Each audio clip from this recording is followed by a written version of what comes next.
आप तो मेरे ख्याल 22 साल के हैं आप। बिल्कुल, अभी मेरी उम्र तकरीबन 22.5 साल है। 22.5 साल है।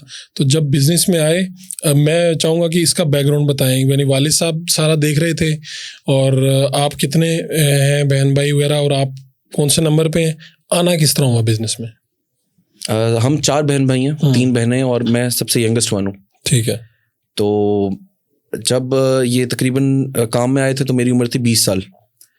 तो मैं क्योंकि स्टूडेंट था और बाहर था, यहाँ से A-levels करके जो है ना, वो वालिद साहब की ख्वाहिश थी कि यूके से आपने ग्रेजुएशन करनी है। ठीक है। तो वो अच्छा O-levels से ही ना एक वो होता था कि जी ये यार कहीं बैठे हुए ना तो पापा ने कहना यार वो किसी ने ना क्वींस यूनिवर्सिटी है, क्वीन मेरी कोई यूनिवर्सिटी, उसमें एडमिशन कराया। अच्छा। ये वो मतलब ना इम्प्रेस होके, तो मैंने कहा अच्छा चलें इंशाल्लाह। मैं भी जब मैं O-levels में था, उन्होंने कहा यार तुम पढ़ाई पे ध्यान नहीं देते हो, ये वो ना, तो देखो लोगों के बच्चे कहाँ जा रहे हैं पढ़ने, ये है वो है। खैर A-levels आया तो मैंने भी उसमें अप्लाई कर दिया। मैंने मतलब काफ़ी यूनिवर्सिटीज़ में किया, यूके में भी, कनाडा में भी, USA में भी। वो अल्लाह का शुक्र है कि अच्छा रिजल्ट आया और वो हो गया। लेकिन मैंने कहा मैंने जाना अब क्वीन मेरी है। अच्छा, वो चूंकि वालिद साहब से सुना, क्योंकि वालिद साहब से अक्सर ये बात होती थी, वो कहते थे वहीं जाना है। अच्छा, वो उनके वो जो है ना, क्योंकि वो कहते थे इस तरह, तो मैंने कहा जी अच्छा फिर अब वहीं जाएंगे। तो वहाँ एडमिशन हो गया। कोविड था तो क्लासेस उसमें हो रही थी ऑनलाइन, तो मैं यहीं पे, क्योंकि फिर वो ऑनलाइन क्लासेस होती थी और फिर सारा दिन टाइम डिफरेंस भी था, तो क्लासेस शाम को होती थी। तो मैं उन दिनों फिर ज़रा वालिद साहब के साथ क्लोज हो गया, वो उनके साथ यानी घूमना फिरना, हर जगह आना जाना शुरू हो गया। तो एक वो होता है वहाँ पे स्टूडेंट्स को ब्रिटिश रेजिडेंसी, वो क्या बायोमेट्रिक रेजिडेंसी परमिट होता है, BRP ना, उसके लिए मुझे मेल आई कि आप वो अपना कलेक्ट कर लें। तो क्लासेस तो यूनिवर्सिटी तो क्योंकि ऑनलाइन ही थी, तो सेकंड सेमेस्टर हुआ, मैं चला गया यूके वो कलेक्ट करने के लिए।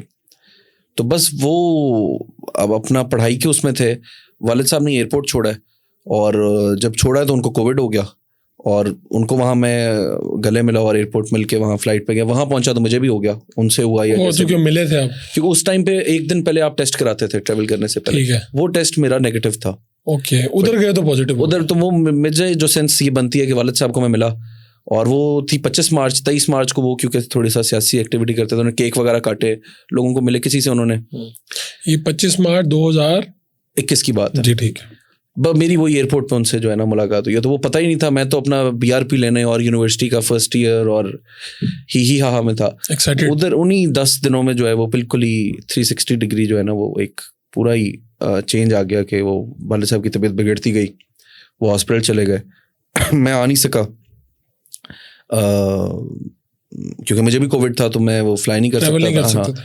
तो पीछे फिर पीछे मेरी फैमिली को, मदर को, हम जॉइंट फैमिली में रहते हैं, ताया को, ताई को, मेरी बहनों को, सबको कोविड हो गया। वो सब, लेकिन वालिद साहब का ज़रा ज़्यादा बिगड़ गया। तो फिर उन सब लोगों को, उनकी भी यानी खुद भी कोविड है और वो बाबा भी हॉस्पिटल चले गए हैं। तो वो एक अजीब सिचुएशन, मैं उधर, मुझे भी कोविड है, मैं उधर फंस गया। तो 7 कजन्स थे, फैमिली थी, उनमें से भी कई लोगों को हो गया। अजीब सा ही वो टाइम बन गया। तो उन्हीं 10 दिनों में वो सारा कुछ ही फिर चेंज हो गया। मेरी वापसी की फ़्लाइट थी 11th को, 11 अप्रैल को। 10th को दोपहर में मेरा टेस्ट नेगेटिव आया। तो मैंने तैयारी शारी की। रात को वालिद साहब की खबर आ गई कि जी एकदम से। आप कहाँ पे थे उस वक्त? मैं उस वक्त यूके में था, लंदन में। तैयारी कर रहे थे वापस जाने की? मतलब मैं तो यही था, थोड़ा था टेंशन के हॉस्पिटल में है, लेकिन ये नहीं पता था कि एकदम जो इतना मामला बिगड़ जाएगा। ये तो मैं गुमान में भी नहीं था कि इस तरह हो जाएगा। आया भी ऐसे किसी व्हाट्सएप ग्रुप पे पहले मैसेज आया। यानी आपके किसी रिलेटिव ने नहीं किया? हाँ नहीं, पहले मुझे बहन की कॉल आई थी कि ज़रा तबीयत उनकी थोड़ी सी ख़राब है, तो दुआ करना, थोड़ी सी ज़्यादा ख़राब है ये वो। मैंने कहा अच्छा चलें। तो उसके 10-15 मिनट बाद ही मुझे एक व्हाट्सएप ग्रुप था, उसमें किसी का मैसेज मैंने पढ़ा, ठीक है, कि इस तरह राना अख्तर साहब का इंतकाल हो गया। तो मैंने वो मतलब बस उसके बाद फिर जो है वो, उसके बाद अभी तक कुछ समझ नहीं आई। बस फिर एक जो है ना वो चल ही रहा है। एक वापस आए तो क्या मंजर था यहाँ पे? वहाँ से फिर वही फ्लाइट वही थी, उस पर फिर मेरे एक कज़न थे, वो मेरे साथ आए। तो वो उसके बाद फिर वो जो ऐसे ना एक ब्लैंक सा ही है, नहीं समझ ही नहीं है कि हुआ क्या है जिंदगी में। क्योंकि मेरा ख्याल है कि ये चीज़ जब तक किसी के साथ होती नहीं है समझ नहीं हो सकता। हाँ, ये कोई नहीं समझता। इतने हमने जनाजे पढ़े हैं, लोगों के पास गए, अफसोस किया है, लेकिन समझ ये तब आती है जब अपने ऊपर आती है ना। क्योंकि तो मेरा ख्याल है वो एक्सप्लेन ही नहीं हो सकता। बस वो एक फिर ब्लैंक सा ही था। वो यहाँ एयरपोर्ट पे पहुँचे हैं और वो एक जो है ना वो आपकी छत नहीं रहती, और उस तरह का। कोई कह रहा है कि जी आपने हिम्मत करनी है, कोई कह रहा है कि मतलब जो सब आपको लगा कि सारे लोग मुझे वो कर रहे हैं, कोशिश कर रहे हैं, हौसला दे रहे हैं। फिर उसके बाद से फिर एक नया वो शुरू हो गया, हर किसी ने कहना इससे संभलना, उससे बचना, यानी आप हर किसी, आपको समझ नहीं आ रही।